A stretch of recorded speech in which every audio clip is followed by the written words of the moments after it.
I woke to the soft clatter of the coffee maker and the hollow quiet of the house. The kind of quiet that presses against your chest, heavier than any argument could be. Wedding decorations were still stacked in the corner, folded neatly as if to remind me that my presence had never been needed in the first place. The thank you notes, unopened, rested beside the boxes. I traced the envelope edges with a fingertip, and remembered wiring the money for my son's wedding. The day had felt ordinary, routine even, until the text arrived of, "You can watch the highlights online." I held my phone in one hand, inhaled slowly, and said out loud, "Okay, enjoy your day." I didn't ask why. I didn't remind him that the funds came from me. I just let the words hang quiet, deliberate, boundary drawn in silence. It wasn't the first time I'd felt invisible. My generosity had always been quiet, private. Birthday gifts tucked under the couch cushions. Bills paid without fanfare. Tuition for a semester whispered into the bank transfer app, no mention, no expectation.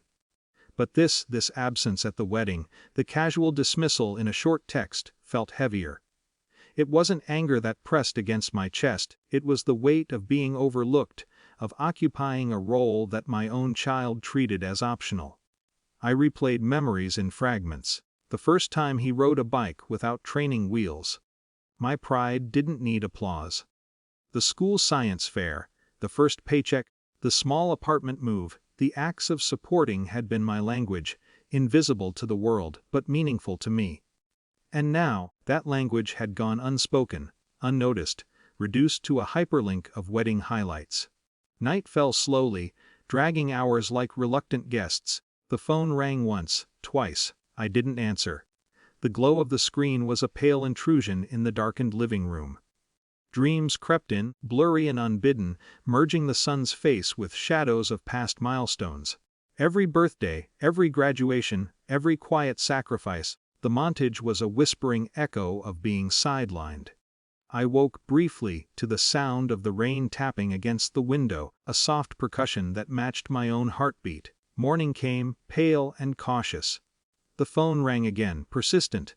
I let it ring, letting the insistence sit in the air like an accusation I didn't intend to meet head-on. There was no need to speak yet. The moment itself held weight. Then, a call from a friend, just a casual voice, warm, familiar, reminded me, "He doesn't know the boundaries yet, but you do." That was all the external intervention I needed. It didn't punish, it didn't shame. It simply shifted the power quietly, unmistakably. I realized then that my control didn't have to be loud. I didn't need to demand acknowledgement, my own restraint carried authority. I brewed another cup of coffee, let the steam curl around my fingers, and watched sunlight shift across the kitchen tiles. Every ordinary movement felt deliberate, infused with a gravity I hadn't noticed before. I remembered other moments where silence had been heavier than speech, where absence had spoken louder than confrontation. A quiet empowerment settled into my chest, slow and steady, uncelebrated but undeniable. When my son called again, the phone vibrated in my palm. I answered. My voice was calm, measured. No anger, no accusation, just presence. "Hello," I said, letting the word carry the weight of restraint, letting him sense, without stating, that his oversight hadn't erased me. We spoke briefly.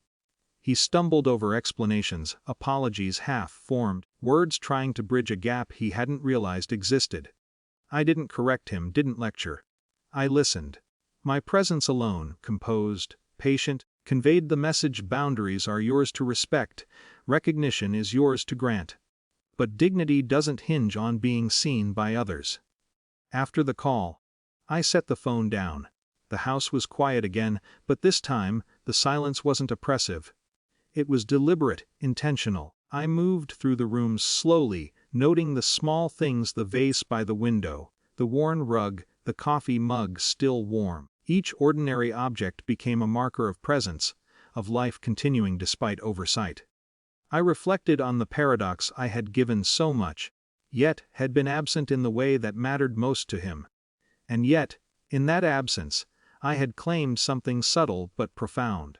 My power hadn't been public, it hadn't been vindictive, It had been earned in restraint, in choosing the moments to speak, and the moments to let silence communicate. I was still a parent, still a person with boundaries, still the one who could dictate engagement on my own terms. The sun climbed higher, casting light across the table where the unopened wedding thank you notes waited. I touched one gently, then left it. There was no rush, no need to force recognition. I had reclaimed visibility internally quietly, without spectacle.